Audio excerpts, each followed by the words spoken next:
Hello everyone, welcome back to my channel. पिछले video में हमने स्टार्ट किया था रेजोनेंस इफेक्ट। हमने पढ़ा था कि what is resonance and where resonance takes place. Different types of conjugated system के बारे में बात की थी। इस वीडियो में हम बात करेंगे drawing and calculation of number of resonating structures and the stability of resonating structures. सबसे पहले हम कुछ एग्जाम्पल्स देखेंगे। हम बनाएंगे रेजोनेटिंग स्ट्रक्चर्स और कैलकुलेट करेंगे कि टोटल कितने आरएस बनते हैं। पहला एग्जाम्पल हम ले रहे हैं यहाँ पर। तो यहाँ पर हम सबसे पहले क्या करेंगे, ये जो पाई बॉन्ड है, ये जो प्लस चार्ज है, उस पर क्या है, वेकेंट पी ऑर्बिटल है। तो यहाँ पे ये बॉन्ड इधर शिफ्ट करेगा, क्या बन जाएगा, CH2 double bond CH CH CH double bond CH2। यहाँ क्या आ जाएगा, प्लस चार्ज। अब ये पाई बॉन्ड क्या करेगा, इधर शिफ्ट करेगा, क्या बन जाएगा, CH2 single bond CH double bond CH single bond CH double bond CH2। यहाँ क्या आ जाएगा, प्लस चार्ज। यहाँ टोटल कितने आर एस बने, 3। इसका जो रियल हाइब्रिड होगा वो कैसा होगा, उसे हम ऐसे बना सकते हैं, CH2 single bond CH single bond CH single bond CH single bond CH2। Pi bond हर एक एटम पे है, तो इस तरह से बना सकते हैं हम। और पॉजिटिव चार्ज कहाँ कहाँ है, एक अल्टरनेटिवली, यानी यहाँ, यहाँ और यहाँ। ये क्या है हमारा रेजोनेंस हाइब्रिड। ठीक है, यानी टोटल कितने आर्स बन गए यहाँ पर, 3 रेजोनेटिंग स्ट्रक्चर्स। अगला एग्जाम्पल देखें। यहाँ हम बात करें तो यहाँ प्लस चार्ज है, यानी यहाँ क्या है, एक वेकेंट पी ऑर्बिटल है। अब ये क्या इधर शिफ्ट करेगा, तो क्या बन जाएगा, यहाँ पर पाई बॉन्ड, इधर पाई बॉन्ड तो पहले से था, और यहाँ क्या आ जाएगा, प्लस चार्ज। अब यहाँ पे क्या आ गया है, वेकेंट पी ऑर्बिटल आ गया है, तो ये इधर शिफ्ट करेगा, तो क्या बन जाएगा, इधर पाई बॉन्ड और एक इधर प्लस चार्ज। ठीक है, टोटल कितने आर्स बन गए, 3 आर्स। इसका रियल हाइब्रिड कैसे बनेगा, रियल हाइब्रिड बनेगा कुछ इस तरीके से। ठीक है, अब यहाँ क्या हो रहा है, पार्शियल प्लस कहाँ आ रहा है आपका, इधर पार्शियल प्लस, इधर पार्शियल प्लस, इधर पार्शियल प्लस। या फिर आप इसको ऐसे भी दिखा सकते हो, हम हमें इसे ऐसे भी बना के दिखा सकते हैं कि इस तरीके से, और एक प्लस चार्ज डीलोकलाइज्ड है। ठीक है, ये क्या है हमारा रियल हाइब्रिड। थर्ड एग्जांपल देखें। तो यहाँ पर ये इधर शिफ्ट करेगा, तो क्या बन जाएगा, डबल बॉन्ड CH2, यहाँ आएगा प्लस चार्ज, और यहाँ पे 2 पाई बॉन्ड्स। ठीक, फिर ये इधर शिफ्ट करेगा, तो क्या बन जाएगा, इधर प्लस चार्ज, देन ये हमारा CH2। ठीक है, अब इधर शिफ्ट करेगा, तो क्या बन जाएगा, इधर पाई बॉन्ड और इधर डबल बॉन्ड CH2। यहाँ क्या आ जाएगा, प्लस चार्ज। देन ये इधर आएगा, तो क्या बन जाएगा, ऐसा। फिर यहाँ CH2 प्लस चार्ज। टोटल कितने आर्स बन गए, 5। कितने बन गए यहाँ पे, 5 रेजोनेटिंग स्ट्रक्चर्स। रियल हाइब्रिड कैसा होगा इसका, कुछ इस तरीके का, पूरे रिंग में है प्लस चार्ज। ठीक है, यहाँ क्या हो जाएगा, यहाँ पार्शियल प्लस आएगा, यहाँ पार्शियल प्लस आएगा, यहाँ पार्शियल प्लस आएगा, और यहाँ पार्शियल प्लस आएगा। ये क्या है हमारा रियल हाइब्रिड। ठीक, अगला एग्जांपल देखें। तो फोर्थ एग्जांपल में क्या बोलेंगे हम, कि ये जो प्लस चार्ज है हमारे पास, ये डीलोकलाइज ऊपर भी हो सकता है और नीचे भी हो सकता है। मतलब ऊपर वाला पाई बॉन्ड और नीचे वाला पाई बॉन्ड दोनों ही इसको डीलोकलाइज कर सकते हैं। वो कैसे देखते हैं, अगर हमने ऊपर वाले को किया, तो इधर शिफ्ट करेगा, यहाँ क्या आ जाएगा, पाई बॉन्ड और इधर प्लस चार्ज। बाकी को हम वैसे ही बना सकते हैं, इस तरह बना सकते हैं। ठीक है, इसको ऐसे ले लेते हैं। ठीक, चलो नेक्स्ट देखें। अगर ये नीचे वाला गया, यानी ये जो नीचे वाला पाई बॉन्ड है, ये पाई बॉन्ड अगर ये गया, तो कुछ इस तरीके से जाएगा। तो हम क्या बना सकते हैं, यहाँ क्या आ जाएगा, यहाँ पाई बॉन्ड, ये तो वैसा ही रहेगा, और यहाँ क्या हो जाएगा, प्लस चार्ज। ठीक है, बाकी वैसा ही बना देते हैं। ठीक, अब ये इधर मूव करेगा, तो क्या हो जाएगा, यहाँ आएगा डबल बॉन्ड, बाकी वैसा ही बना दें हम, यहाँ प्लस चार्ज, ठीक है। अब क्या होगा, ये इधर मूव करेगा, क्या बन जाएगा, इधर पाई बॉन्ड, इधर पाई बॉन्ड, इधर पाई बॉन्ड और इधर पाई बॉन्ड, और फाइनली प्लस कहाँ आएगा, यहाँ। कितने बन टोटल, हमारे पास 5 रेजोनेटिंग स्ट्रक्चर बन गए इसके। हाइब्रिड कैसे बनेगा इसका, कुछ इस तरीके से, रिंग के इस पार्ट पे और इस पार्ट पे, ठीक है। पार्शियल प्लस कहाँ आ रहा है हमारा, यहाँ पार्शियल प्लस आएगा, इधर आएगा, इधर आएगा एंड इधर आएगा। ये हमारा क्या हो गया, रेजोनेंस हाइब्रिड, ठीक है। अगला एग्जांपल, अब यहाँ देखिए तो क्या यहाँ रेजोनेंस होगा, तो हम बोलेंगे नहीं, क्योंकि यहाँ पर कोई कॉन्जुगेशन नहीं है। इवन दो पी ऑर्बिटल्स हैं बट यहाँ कोई कॉन्जुगेशन नहीं है। अब देखिए वो कैसे नहीं है, अब पहला कार्बन कैसा है sp2, दूसरा कैसा है sp, तीसरा कैसा है sp2, ठीक है। अगर हम इसका ऑर्बिटल डायग्राम बनाएं तो पहला हम इस तरीके से बना सकते हैं, sp2 हाइब्रिडाइज्ड, ठीक है। दूसरा कैसा है sp हाइब्रिडाइज्ड, तीसरा कैसा है sp2 हाइब्रिडाइज्ड। हमने मान लिया ये एक्स एक्सिस है, this being Y axis, outside भी जेड एक्सिस, ठीक है। अगर हम मान लें इंटरन्यूक्लियर एक्सिस हमारा क्या है एक्स एक्सिस, यानी ये एक्सिस क्या है हमारा, दिस इज एक्स एक्सिस। तो हम क्या बोलेंगे कि हमारा जो बीच वाला कार्बन है वो कैसा है S P X, S P hybridize है तो ज़रूर पी एक्स ऑर्बिटल इन्वॉल्व हुआ होगा हाइब्रिडाइजेशन के अंदर। हमने जो लेफ्ट हैंड साइड है उसे मान लिया S P X P Y मान लिया। इसका मतलब क्या है, ये प्लेन में, पेपर के प्लेन में है। इसका मतलब जो हमारा पीजेड ऑर्बिटल होगा, पीजेड ऑर्बिटल होगा वो किस तरह होगा, कुछ इस तरीके से आउटसाइड द प्लेन, ठीक है। और दूसरा जो पाई बनेगा वो इसके पीजेड के साथ बनेगा इस तरीके से, बोल सकते हैं ये कैसा है पीजेड और ये भी कैसा है पीजेड, ठीक है। अब बीच वाले कार्बन के पास पी एक्स गया हाइब्रिडाइजेशन के अंदर, पीजेड गया पहले वाले कार्बन के साथ पाई बॉन्ड बनाने में, तो बच क्या गया पी वाई। हम पी वाई को इस तरह से बना सकते हैं, ये हमारा क्या है पी वाई। तो जो दूसरा पाई बॉन्ड बन रहा है ये पाई बॉन्ड वो कैसे बनेगा, लास्ट कार्बन के पी वाई के साथ कुछ इस तरीके से, ठीक है। तो लास्ट वाला जो कार्बन है हमारे पास ये कार्बन आइटम, इस कार्बन आइटम की जो हाइब्रिडाइजेशन होगी वो क्या होगी एस पी एक्स तो होगी क्योंकि वो इंटरन्यूक्लियर एक्सिस है, लेकिन साथ में क्या होगी पी जेड, पी जेड होगी क्योंकि ये क्या है पी वाई है, क्योंकि ये पी वाई के साथ पाई बॉन्ड बनाता है। हमें पता है पाई बॉन्ड कैसे बनता है, पैरेलल ओवरलैपिंग से बनेगा, ठीक है। तो हम क्या बोलेंगे यहाँ पर कि ये जो पाई बॉन्ड बना है पहला pi bond, this pi one अगर मैं इसको बोल दूँ, वो बना है पी जेड के साथ, लेकिन जो पाई टू बना है वो कैसे बना है पी वाई के साथ। तो हम क्या बोलेंगे पी जेड और पी वाई ये कभी भी पैरेलल नहीं हो सकता। अगर ये पैरेलल नहीं है तो फिर यहाँ रेजोनेंस नहीं हो पाएगा, ठीक है। चलिए तो हम यहाँ क्या बोलेंगे, नो रेजोनेंस टेक्स प्लेस। अब इस एग्जाम्पल में बात करें तो यहाँ क्या बोलेंगे हम, क्या यहाँ भी रेजोनेंस नहीं होगा, नहीं यहाँ रेजोनेंस होगा। वो कैसे होगा, मैं इसको ऑर्बिटल से भी समझा सकते हैं, और यहाँ पे ये दिख भी रहा है कि ये पाई बॉन्ड इधर शिफ्ट करेगा तो ये इस तरफ शिफ्ट कर जाएगा, और ऑपोजिट साइड से भी ये पॉसिबल है। तो क्या बनेगा यहाँ पर CH2 single bond CH, sorry single bond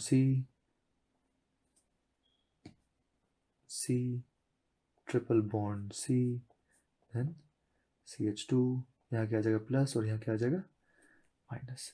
ये ऑपोजिट से भी हो सकता है तो इसको बना लें CH2 double bond C double bond C double bond CH2, ये इस तरफ मूव करेगा तो ये इधर मूव कर जाएगा, क्या बन जाएगा CH2 plus single bond C triple bond C CH2 minus, ठीक है। ये बन जाएगा। तब क्या बोलेंगे हम, इसका रियल हाइब्रिड कितने बनेंगे, टोटल कितने बन गए RS इसके 3 बन गए, क्योंकि पहला ये और ये तो सेम है। टोटल कितने बन गए 3 रेजोनेटिंग स्ट्रक्चर्स। हाइब्रिड कैसा होगा इसका CH2 single bond C single bond C single bond C H2 ये डबल बॉन्ड ऐसा ही रहेगा और यहाँ क्या आएगा, पार्शियल ट्रिपल बॉन्ड कैरेक्टर। बीच वाला जो कार्बन है, जो सेकंड थर्ड कार्बन है, उनके बीच में जो डबल बॉन्ड है वो कभी डिस्टर्ब नहीं हो रहा, हमेशा हर रेजोनेटिंग स्ट्रक्चर में क्या है, वो हमेशा डबल बॉन्ड ही है। तो यहाँ क्या बोलेंगे, पार्शियल ट्रिपल बॉन्ड कैरेक्टर आया यहाँ पे। अब प्लस कहाँ पे आएगा, कहीं पे दे सकते हैं आप, इधर प्लस देते हैं और इधर माइनस देते हैं। ठीक, नेक्स्ट बात करते हैं। अब बात करें एनिलीन की, तो एरोमेटिक कंपाउंड्स के अंदर भी आप रेजोनेंस करा सकते हैं। अब देखते हैं एनिलीन के अंदर कितने आरएस बनते हैं। अगर हम यहाँ शिफ्टिंग कराएं इलेक्ट्रॉन का, तो ये पाई बॉन्ड यहाँ लोन पेयर इधर शिफ्ट करेगा, तो ये पाई बॉन्ड कहाँ जाएगा, इधर। तो यहाँ क्या आएगा, डबल बॉन्ड, एन पे क्या आएगा, प्लस चार्ज, यहाँ माइनस चार्ज, कुछ इस तरीके से। ठीक है, अब ये जो नेगेटिव चार्ज है वो नीचे आएगा, इधर मूव करेगा, तो क्या बन जाएगा, कुछ इस तरीके से। ठीक है, नेक्स्ट क्या होगा, फिर ये इधर मूव करेगा, तो ये किधर आएगा, इधर, तो क्या बन जाएगा, नेगेटिव प्लस चार्ज। देन ये वापस इधर आएगा और इधर एन पे क्या आएगा, प्लस चार्ज को कम कर देगा, तो क्या हो जाएगा, ये फिर से वापस ये बन जाएगा। ठीक है, तो ये होंगे हमारे पास 5 रेजोनेटिंग स्ट्रक्चर किसके, एनिलीन के। इसका रियल हाइब्रिड कैसे बनेगा, पार्शियल डबल बॉन्ड इस तरीके से। यहाँ क्या आएगा, partial plus, partial plus, partial plus, sorry यहाँ पार्शियल माइनस आएगा, यहाँ क्या आएगा, पार्शियल माइनस, पार्शियल माइनस और यहाँ पार्शियल माइनस। ठीक है, अब कुछ और कॉन्जुगेशन देखते हैं। इसमें पहला है when positive charge is adjacent to any lone pair of electron, मतलब कि किसी प्लस चार्ज के जस्ट नेक्स्ट एटम पे क्या हो, एक लोन पेयर ऑफ इलेक्ट्रॉन हो। वो नेगेटिव चार्ज भी हो सकता है या फिर कोई एटम पे लोन पेयर भी हो सकता है। अब यहाँ देखें पहला एग्जांपल, तो CH3NH CH2 कार्बोकेटाइन। तो यहाँ क्या होगा, ये जो हमारा लोन पेयर ऑफ इलेक्ट्रॉन है एन के ऊपर, वो इधर शिफ्ट करेगा और क्या बन जाएगा,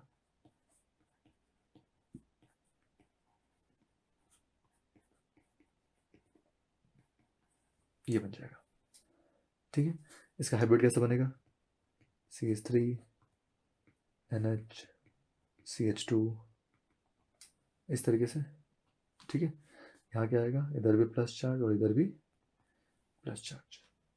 क्लियर है, ये हो गया क्या हमारा रियल हाइब्रिड। नेक्स्ट बात करें, तो यहाँ क्या होगा, ऑक्सीजन के ऊपर क्या है, लोन पेयर, इधर शिफ्ट करेगा और यहाँ क्या आ जाएगा, डबल बॉन्ड ओ के ऊपर क्या आएगा, एक प्लस चार्ज और एक लोन पेयर बच जाएगा। तो ये कितने बन गए, 2 RS। और हाइब्रिड कैसा बनेगा इसका, कुछ इस तरीके से, और यहाँ पार्शियल प्लस और यहाँ भी पार्शियल प्लस।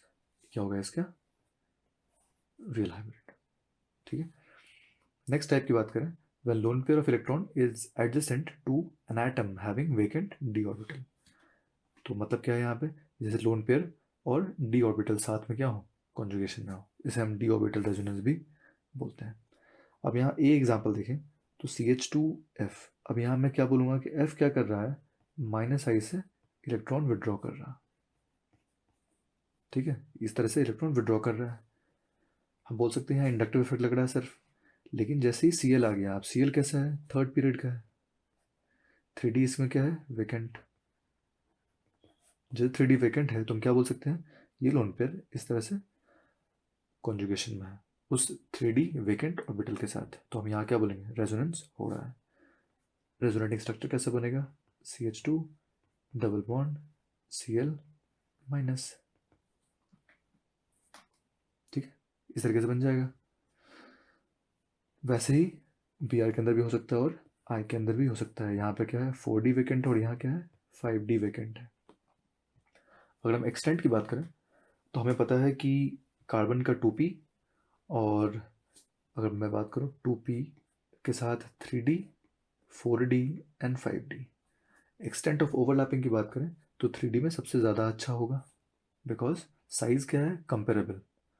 2p और 5D में साइज़ का बहुत ज़्यादा डिफरेंस है, तो अच्छी ओवरलैपिंग कभी नहीं हो पाएगी।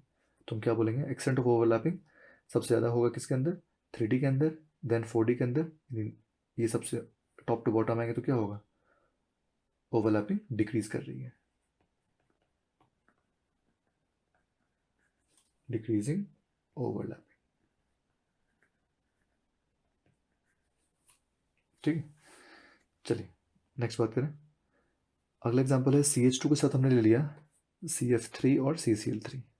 अब देखो यहाँ क्या हो रहा है कि जो हमारा नेगेटिव चार्ज है उसके एडजेसेंट एटम के पास लोन वेकेंट ऑर्बिटल नहीं है। पहले वाले केस में नेगेटिव चार्ज के जस्ट नेक्स्ट एटम पे क्या था, वेकेंट डी ऑर्बिटल था।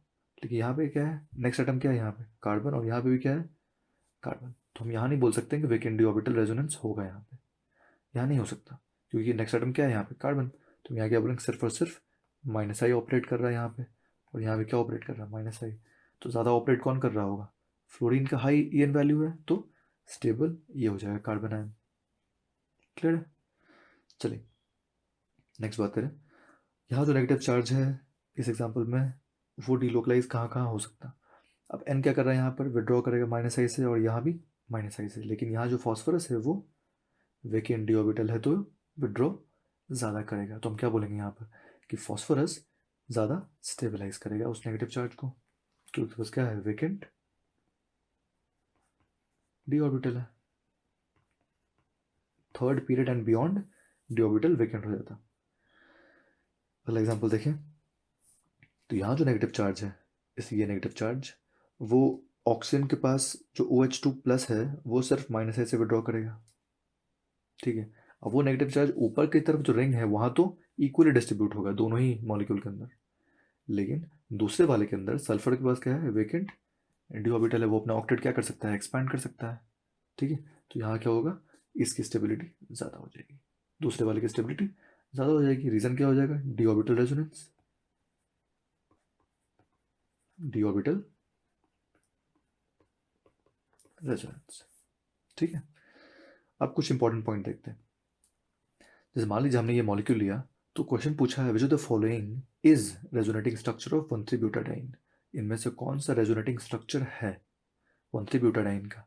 तो पहला हम देखें ए, तो हम तो ये तो बोल सकते हैं कि ए हमारा रेजोनेटिंग स्ट्रक्चर होगा कुछ इस तरीके से बनाने पे। ठीक है, ए तो करेक्ट है। बी की बात करें तो बी में हो क्या रहा है, देखो ये जो पाई बॉन्ड है कार्बन 1 और कार्बन 2 के बीच में, दिस पाई बॉन्ड हम क्या कर रहे हैं, उसको सिर्फ तोड़ रहे हैं प्लस माइनस के बीच में। सी में क्या कर रहे हैं, जो ये पाई बॉन्ड है दिस वन, उसे तोड़ रहे हैं, और डी तो बोल रखा है ऑल ऑफ देम। तो क्या हम किसी पाई बॉन्ड को तोड़कर बोल सकते हैं कि वो रेजोनेटिंग स्ट्रक्चर होगा, नहीं, ये अलाउड नहीं है। आपको हमेशा कॉन्जुगेशन में होने वाले पाई बॉन्ड को ही शिफ्ट कर सकते हैं। आप खुद से पाई बॉन्ड को तोड़कर ऐसा नहीं बोल सकते कि हाँ उसका रेजोनेटिंग स्ट्रक्चर है, क्योंकि एक स्टैटिक बॉन्ड को तोड़ने में बहुत ज़्यादा एनर्जी एब्जॉर्ब होगी। लेकिन रेजोनेंस होने के लिए हमें कोई एक्सटर्नल एनर्जी देनी नहीं पड़ती है। लेकिन जो बी और सी मॉलिक्यूल है उनको बनाने के लिए आपको एक्सटर्नली एनर्जी प्रोवाइड करनी पड़ेगी। तो हम क्या बोलेंगे, बी और सी रेजोनेटिंग स्ट्रक्चर नहीं है 1,3-ब्यूटाडाइन के। तो आंसर क्या हो जाएगा हमारा, ए। ठीक है, चलो आगे देखें। अब बात करते हैं हम स्टेबिलिटी ऑफ रेजोनेटिंग स्ट्रक्चर्स की। अब देखो यहाँ सबसे पहली बात क्या है कि हर एक स्ट्रक्चर को आपको इंडिविजुअल मॉलिक्यूल मानना पड़ेगा। हर एक स्ट्रक्चर को एक इंडिविजुअल मॉलिक्यूल मानो, पहली चीज़ तो। फिर कुछ रूल्स का फॉलो करेंगे हम। पहला रूल क्या बोलता है कि structures having complete octet are most stable. सबसे पहले आपको क्या चेक करना है, ऑक्टेट चेक करना है ऑलवेज। सबसे पहले हम देखेंगे कि क्या पूरे मॉलिक्यूल में ऑक्टेट कंप्लीट है या नहीं है। किसी एक एटम का भी अगर ऑक्टेट कंप्लीट नहीं है तो पूरे मॉलिक्यूल को हम क्या बोलेंगे, ऑक्टेट इनकम्प्लीट। ठीक है, जैसे एग्जांपल देखें यहाँ पर, तो ये पर्टिकुलर एग्जांपल देखें तो जो ऑक्सीजन है उसका लोन पेयर क्या हो रहा है यहाँ पर, डीलोकलाइज कर रहा है, तो ये बन जाएगा। ठीक है, अब हम क्वेश्चन उठता है कि इन दोनों में से ज़्यादा स्टेबल कौन है। देखो यहाँ ये जो कार्बन आइटम है उसके पास वैलेंस शेल में कितने इलेक्ट्रॉन है, 6 इलेक्ट्रॉन्स। तो यहाँ क्या हो गया, ऑक्टेट इनकम्प्लीट। ठीक है, इसका लुईस डॉट स्ट्रक्चर बनाओ और देखो इसके वैलेंस शेल में 6 इलेक्ट्रॉन आएंगे। ठीक है, तुम क्या बोलेंगे यहाँ पे, क्या है, ऑक्टेट इनकम्प्लीट। लेकिन अगर अब ऑक्सीजन की बात करें तो यहाँ तो कंप्लीट है, लेकिन ओवरऑल मॉलिक्यूल में क्या होगा, ऑक्टेट इनकम्प्लीट। एक भी आइटम अगर मिल गया जिसका ऑक्टेट इनकम्प्लीट है तो पूरे मॉलिक्यूल को हम नहीं देखेंगे, फिर पूरे मॉलिक्यूल क्या हो गया, अनस्टेबल हो गया।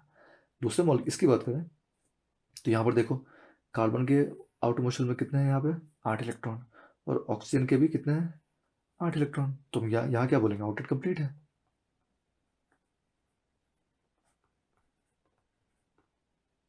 तो इस केस में क्या बोलेंगे, this one is more stable.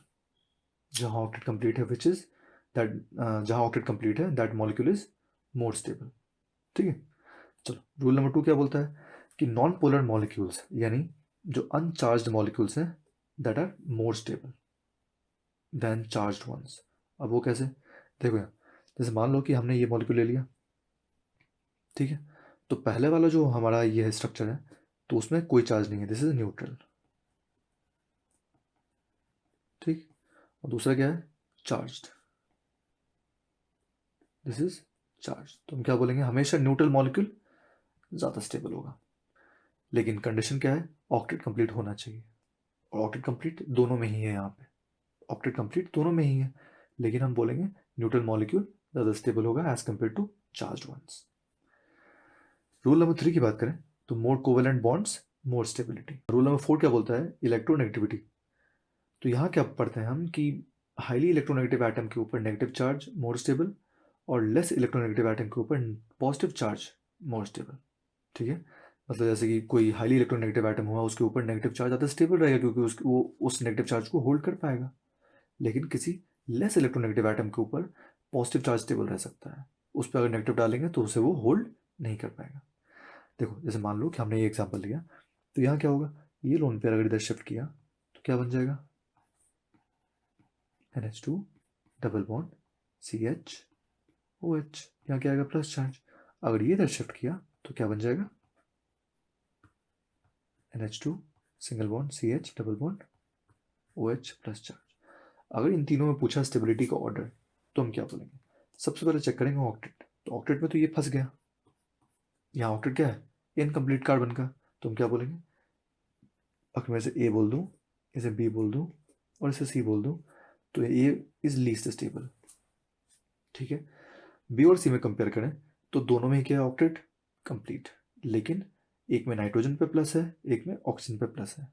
अब which is more stable, nitrogen being less electronegative atom, उस पर प्लस चार्ज ज़्यादा स्टेबल रहेगा as compare to oxygen which is highly electronegative. तो हम क्या बोलेंगे, B ज़्यादा स्टेबल है तो C देन B। ये क्या हो जाएगा हमारा ऑर्डर। ठीक है, अब हमें आइडेंटिफाई करना है कि मोस्ट स्टेबल रेजोनेटिंग स्ट्रक्चर कौन है इन क्वेश्चंस के अंदर।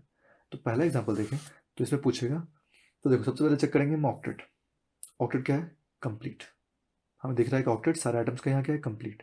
फिर हम चेक करेंगे कि इलेक्ट्रोनेगेटिव एटम यहाँ क्या है, ऑक्सीजन, उसके ऊपर क्या है, नेगेटिव चार्ज, और यहाँ क्या है, नाइट्रोजन, उसके ऊपर क्या है, नेगेटिव चार्ज। तो ऑक्टेट कंप्लीट है, कोवेलेंट बॉन्ड्स भी बराबर है, तो अब हम क्या बोलेंगे, और दोनों ही चार्ज्ड है।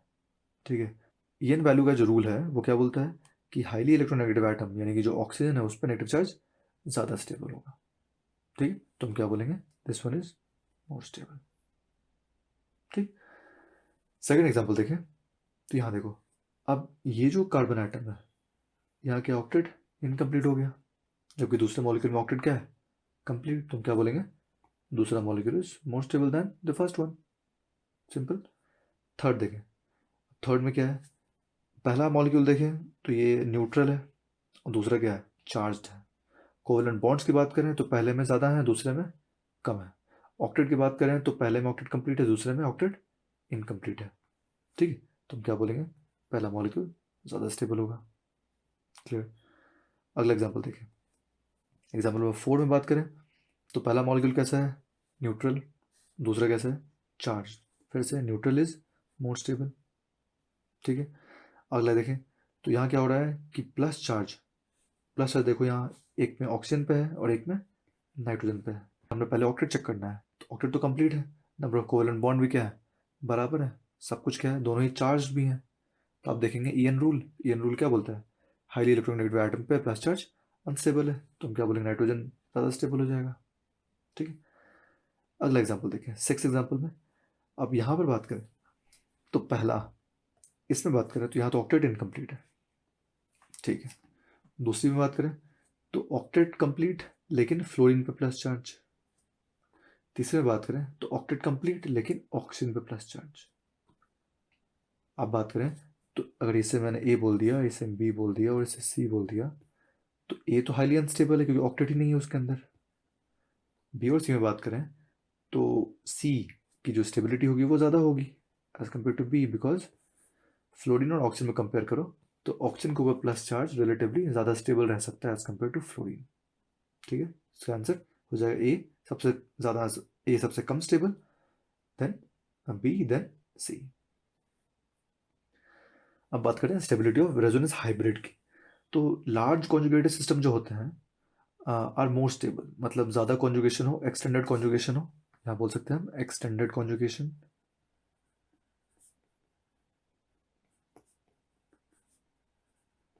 These are more stable as compare to normal ones. ठीक है, अब देखो यहाँ क्या हो रहा है, ये पाई वन इधर शिफ्ट करेगा तो ये इधर शिफ्ट करेगा तो ये इधर शिफ्ट कर सकता है, जबकि यहाँ पर इतना लंबा और कॉन्जुगेशन नहीं है, तो हम क्या बोलेंगे, दिस इज मोर स्टेबल।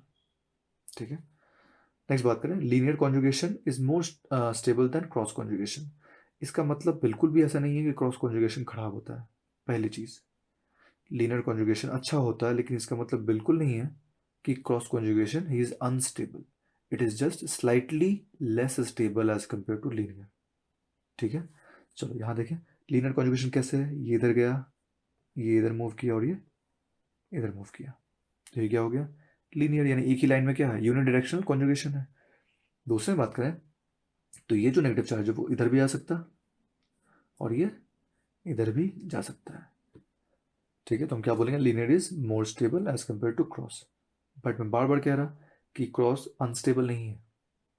ठीक है, अगर आप इस मॉलिक्यूल को कंपेयर करें इसके साथ, मान लो आपने ले लिया CH2 double bond CH2 minus, आप इससे कंपेयर कर लो उसको, तो हम क्या बोलेंगे, this one is more stable, क्योंकि यहाँ पे ज़्यादा रेजोनेंस हो रहा है। क्लियर है, चलो एक और एग्जांपल देखते हैं लीनियर क्रॉस का। यहाँ भी इस तरीके से लीनियर कॉन्जुगेशन है और यहाँ क्या है, क्रॉस कॉन्जुगेशन है, इधर आएगा तो ये इधर जाएगा, इधर आएगा तो ये इधर जाएगा। ठीक है, तो हम क्या बोले, linear is more stable. Next बात करें साइक्लिक कॉन्जुगेटेड सिस्टम, अगर वो एरोमेटिक होते हैं तो वो मोर स्टेबल होते हैं as compare to acyclic ones. ठीक है, हम एरोमेटिसिटी की बात करेंगे आने वाले लेक्चर्स के अंदर। तो पहला क्या है, ये बेंजीन, दिस इज बेंजीन, तो यहाँ क्या हो रहा है, इस तरीके से रेजोनेंस हो रहा, और यहाँ क्या हो रहा है, एसाइक्लिक चेन में क्या हो रहा है, रेजोनेंस। तो ऐसे केसेस में हम क्या बोलेंगे, हमेशा जो साइक्लिक है इट इज़ मोर स्टेबल अगर वो एरोमेटिक है तो। अगला एग्जांपल, इसमें ऐसा रेजोनेंस हो सकता है, इधर ऐसा हो सकता है, लेकिन being aromatic, this molecule is aromatic, तो हम क्या बोलेंगे, दिस इज। आप कुछ प्रीवियस ईयर के क्वेश्चन देख लेते हैं। तो पहला क्वेश्चन है वो आया था जेई 2008। तो इसमें पूछा जा रहा है कि स्टेबिलिटी ऑर्डर बताना है आपको ABCD का इन रेजोनेटिंग स्ट्रक्चर्स का। तो देखो सबसे पहले हम क्या चेक करेंगे, ऑक्टेट, पहले देखेंगे ऑक्टेट। तो ए के अंदर ऑक्टेट क्या है, कंप्लीट। ठीक है, बी के अंदर ऑक्टेट कंप्लीट, सी के अंदर ऑक्टेट इनकम्प्लीट, और डी के अंदर भी ऑक्टेट इनकम्प्लीट। यहाँ पर नाइट्रोजन का ऑक्टेट क्या है, इनकम्प्लीट, और यहाँ कार्बन का ऑक्टेट क्या है, इनकम्प्लीट। तो हम क्या बोलेंगे, सी एंड डी कम स्टेबल होंगे as compare to A and B. ठीक है, अब मुझे पता करना है CD के अंदर और पता करना है AB के अंदर। AB के अंदर अगर बात करें तो यहाँ जो प्लस चार्ज है नाइट्रोजन पे, ये दोनों के अंदर है। ध्यान से देखो, वो नेगेटिव चार्ज है, एक बार कार्बन पे है एक बार नाइट्रोजन पे है। तो याद करो, EN रूल क्या बोलता है कि हाईली इलेक्ट्रोनेगेटिव एटम के ऊपर नेगेटिव चार्ज ज़्यादा स्टेबल, यानी N के ऊपर नेगेटिव चार्ज ज़्यादा स्टेबल। तो हम क्या बोलेंगे, A इज़ मोर स्टेबल। तो हम क्या बोलेंगे, A इज़ मोर स्टेबल, तो इस तरीके से लिख सकते हैं। ठीक, अब CD की बात करें तो C और D में देखो, एक में क्या है आपका, कार्बन पे नेगेटिव, कार्बन पे नेगेटिव है, एक में क्या है, नाइट्रोजन पे नेगेटिव है। ठीक है, तो किस पे नेगेटिव ज़्यादा स्टेबल है, एन पे नेगेटिव ज़्यादा स्टेबल हो, क्योंकि उसकी एन वैल्यू क्या है, ज़्यादा है। तो हम क्या बोलेंगे, D is more stable as compare to C. तो ये क्या हो गया हमारा stability order for these resonating structures. ठीक है, अब देखते हैं दूसरा क्वेश्चन, ये आया था जेई 2007 में। अब इसमें पूछा जा रहा है stability order of these resonating structures. ठीक है, तो सबसे पहले चेक करेंगे ऑक्टेट। तो सारे मॉलिक्यूल के अंदर ऑक्टेट क्या है, इनकम्प्लीट, क्योंकि सबके अंदर क्या है, कोई ना कोई कार्बोकैटायन प्रेजेंट। अब देखो ऐसे सवालों में क्या करेंगे, हम हमेशा कार्बोकैटायन की या कार्बोनाइन की स्टेबिलिटी चेक करेंगे। तो अगर कार्बोकैटायन की स्टेबिलिटी चेक करो तो पहले मॉलिक्यूल के अंदर ये कार्बोकैटायन बहुत ही अनस्टेबल है, बिकॉज ये -I group, strong -I group जुड़ा है NO2। ठीक है। दूसरे में बात करें तो ये जो प्लस चार्ज है उसको स्टेबिलिटी मिल रही है यहाँ से रेजोनेंस और यहाँ से रेजोनेंस, यानी कि क्रॉस कॉन्जुगेशन से स्टेबिलिटी मिल रही है उसे, ठीक है। तीसरे में बात करें तो स्टेबिलिटी इधर से मिल रही, रिलेटिवली कम रेजोनेंस है एज कम्पेयर टू बी, ठीक। अगर सी में सॉरी अगर मैं लास्ट ऑप्शन की बात करूं, डी ऑप्शन की बात करूं, तो डी में क्या हो रहा है, डी में जो प्लस चार्ज है उसको स्टेबिलिटी मिल रही है बहुत एक्सटेंडेड, ये बॉन्ड इधर शिफ्ट करेगा, ये बॉन्ड इधर शिफ्ट करेगा और ये बॉन्ड इधर शिफ्ट करेगा, मतलब यहाँ क्या है, लीनियर कॉन्जुगेशन है, ठीक है।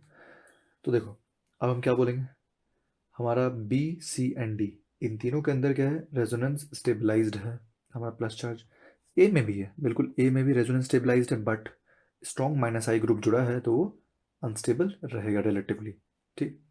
तो अगर मैं बात करूँ सबसे ज़्यादा स्टेबल की, तो इन चारों में सबसे स्टेबल कौन होगा, डी, सबसे स्टेबल होगा डी, ठीक है। देन बात करूँ मैं तो B, because number of R's ज़्यादा है इसमें, ज़्यादा रेजोनेंस हो रहा है इसके अंदर, तो मैं फिर क्या बोलूँगा, बी। उसके बाद सी, उसके बाद ए, ठीक है। ये क्या हो जाएगा हमारा स्टेबिलिटी का ऑर्डर।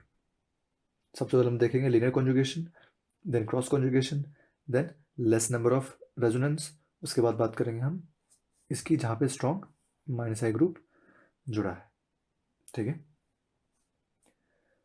अगली वीडियो में हम बात करेंगे मेसोमेरिक इफेक्ट की, रेजोनेंस एनर्जी और static inhibition of resonance. If you find this video helpful, please like, share and subscribe. Thank you so much for watching. See you in the next one.